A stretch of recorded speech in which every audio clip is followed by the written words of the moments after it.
The question that I'm beginning to answer is what is the Children's Project and why are we doing it? I'm working on it.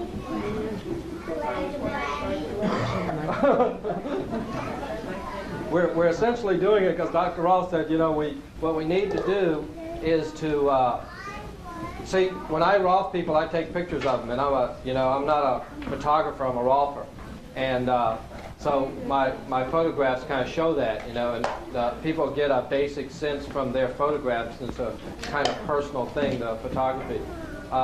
So what it is that we have a Rolfer from Florida who's a professional photographer, and he's going to come up and he's going to photograph this. And what Dr. Rolf wants to do is to put these pictures in a booklet. So if you will look at those pictures, you'll begin to see the difference, and that what we want to do is begin to get people in the culture to at an early age understand the value of having their structures work for them. Tony and his wife and his daughter are here, and their daughter has cerebral palsy, correct? And she's scheduled for an operation, next week? And we just finished a cerebral palsy project in Santa Monica, and we've had a lot of success with problems like that. And see, they don't know anything about it, and they don't know that we've done that sort of thing. And Tony's sister was Rolfed in California, and she's been bothering them quite a bit, I understand, to not have the operation and try and see what Rolfing will do. And I really want to thank you for being here and being willing to look at another alternative. Dr. Rolf suggested that what we suggest to you is that you delay the operation for a month or so and still intend to have it, and let us see what we can do, with your daughter, and see whether after that it'd still be necessary. So that's something to think about. So that's the kind of thing that, at least from my point of view, it looks like that the project will, the value in it. How'd I do? Well, you didn't do too badly, but your last sentence, I thought your last paragraph could have been improved by explaining why we would say that this child should be Rolfed first before the operation. It isn't necessarily even in the hopes that she can escape the operation, but it is in the assurance that if we Rolf her, the whole circulatory system will be operating better, the glandular system will be operating better, and whatever that operation can give to her will be enhanced by the fact that she is now on a higher level. Yes. And to me, this is important, not that the child may be able to escape the operation completely. Maybe there's a chance that she can.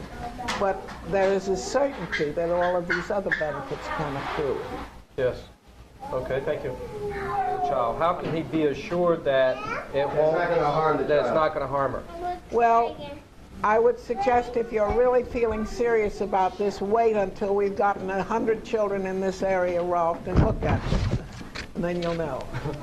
That's going to be quite a little while off, but you can wait. Okay. See, John, one way is to take our word for it, and to know that. I mean, I would be foolish. I don't believe in letting him take our word for it. You can't tell whether you and I have. Yes, I know. I'm going to let me finish the sentence, please. I would be foolish to take on your child without being absolutely comfortable and clear that it was going to work for her. I'm just learning the process, and I think Dr. Rolf has been learning it too for 40 years. And so the way that I talk about it now is that the first 10 sessions are not really 10 sessions. They're actually one session that's broken into 10 parts. And that once you finish those 10 sessions, what you've done is taken this whole body one step forward. Now, the question is that it? Is that the end of the line? Dr. Rolf, I was asking you, it's like I wanted to do some advanced work on one child that I'd Rolf. And she said, no, you don't need to do that. What you've done is you've already gotten that kid growing in a direction, let the kid grow, and he'll grow into it. Now, it's not to say that later on, that your kid won't fall down and that there's not still stuff there, because there will be, and in time, when they get ready to handle it, they'll handle it.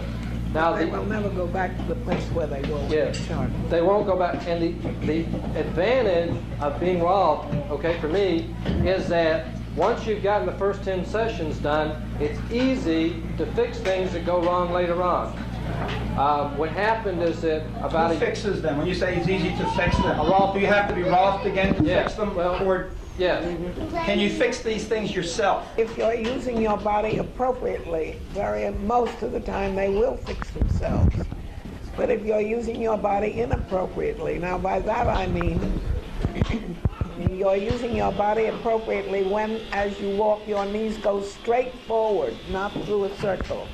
Your elbows go straight out and straight in. Your head goes straight up. If you're using your body like that, your body will try to fix itself. And unless it's been badly battered, it will fix itself. But you have to learn what is the right way to use your body. This happens automatically and subconsciously if your Rolfa has done a good job and has called it to your attention, because your attention itself will anchor you there. Is there a definite need, or does everyone, can everyone use it, or are there some people that you would say, no, we should not Everyone Rolf can this use child? it, but some people need it worse than other people. Let's put it that way. Yeah. Some people need it so very badly. Some children need it so very badly. Others can make out without it, but they'll make out better with it. They'll always make out better, and this is the point of Rolfing. You will live on a better level, whether you're a child or an adult.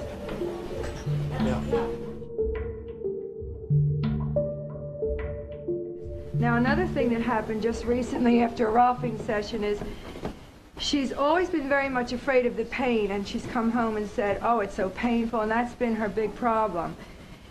The last, I don't know which session it was, she came home and said to me, I want to share this with you. While I was on the Rolfing table, all of a sudden I got that Bob Toporek was Bobby. Bobby is her brother, who had been teasing her and doing terrible things to her ever since she was a baby. Like he's sort of disturbed, I guess that's the way you could put it. And he's done things like hit her on the head with a hammer and lock her in closets and, you know, teasing but painful. And we never thought she minded that much, although we reprimanded him and all. But she got that the reason she was afraid of Bob Toporek was he represented her brother Bobby to her. And she got to see how she's lived her whole life in fear of pain, her whole 13 years in fear of pain, in fear of being hurt. And somehow or another, I don't really know how to explain it, somehow or another she worked through this pain thing with Bob, and it all came out, and she got to see it in front of her. She got to be very conscious of it, and it dissipated. She's no longer afraid of Bob Toporek. She's no longer afraid of her brother, and it's just sort of out in the open, which to me means that the pattern is just going to dissipate and it's going to be okay with her now. And the other thing that happened after one of the sessions, she's a little chubby, and we've been teasing her for years about that for the last 2 or 3 years. And she said she was lying on the Rolfing table, and all of a sudden she got that she has deliberately created. She said to herself, well, this won't hurt because I have all this fat around me. So what she was saying is she got, for the first time, that she created these layers of fat so that she wouldn't get hurt. And all this is tied in with her brother, the trauma with her brother, and it's hard for me to explain, but the changes in her are absolutely phenomenal. Great. Thank you. Can I tell a story about you, Danny? How does a part of frothing at a 10 seconds Robert does this? It's harder. After you get rough, you can run very faster. I don't believe that. Alice, go ahead. Yeah, I wanted to say that he seems to express himself much more simply, completely, directly. He takes responsibility for himself and for what he does, just in a much different way. There's much less blaming that goes on. And I can't tell you how much our relationship changed just from that process. Also, he just seems to have a sense that his body can support him. Don't you think, Dan? Right. Yes, yeah, I said, well, Danny, why do you want to get Rolf? And he said, I want my legs to work better on a run faster. And I said, okay, how can you at 4 years old be clear enough about that to want that? And that was clearly what he wanted, was that he wanted his legs to work better, he wanted to run faster. Joshua lives with me half the time and with his father half the time. And after he was Ralphed, I had a clear sense that he took total control of his life, and that his life was okay with him the way it was. We stopped having to go back and forth to get toys that were left behind. He stopped complaining about certain things. It just seemed to me that he was pleased with himself. He stood in front of the mirror looking at his body, and before that he didn't even want to wear shorts. One summer he wouldn't wear shorts at all. And the next summer that came around, he was really proud of the way he looked, and he was also willing to spend time by himself in a way that he never wanted to do before. And by himself, when I would go out, he said, "No, Mom, I think I'll rather stay home and read." Well, whose kid was that? That wasn't the little boy that I knew.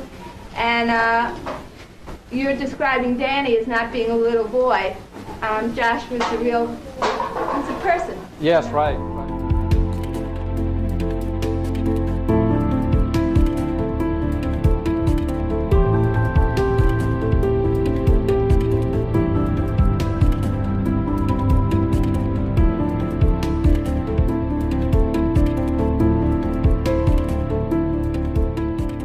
In November of 1977, Dr. Rolf said in a letter to the Rolf lines, "In view of the fact the announcement of a children's class is apt to give rise to misunderstandings, let me explain. At this time, I should like to show the place of Rolfing in improving the state of so-called normal children, in improving the level of operation, both motor and psychological. Photography is one method of documenting the effectiveness of this work. Psychological testing would be another, and should possibly be considered in the near future." In January 18, 1978, Dr. Rolf wrote, "It truly brightens my days to know there are people who recognize what I've been trying to do with Rolfing, and see it as a revolutionary advancement to the evolution of mankind that it is. The purpose of the project is to gather good photographic material of 10 to 12 children showing the beneficial changes that Rolfing produces in the short period of time of 3 weeks. This material will then be compiled into a booklet which would demonstrate what we as Rolfers can do, thereby assisting us in obtaining research funding. For me, one of the greater satisfying and joyous areas of my work has been my work with children.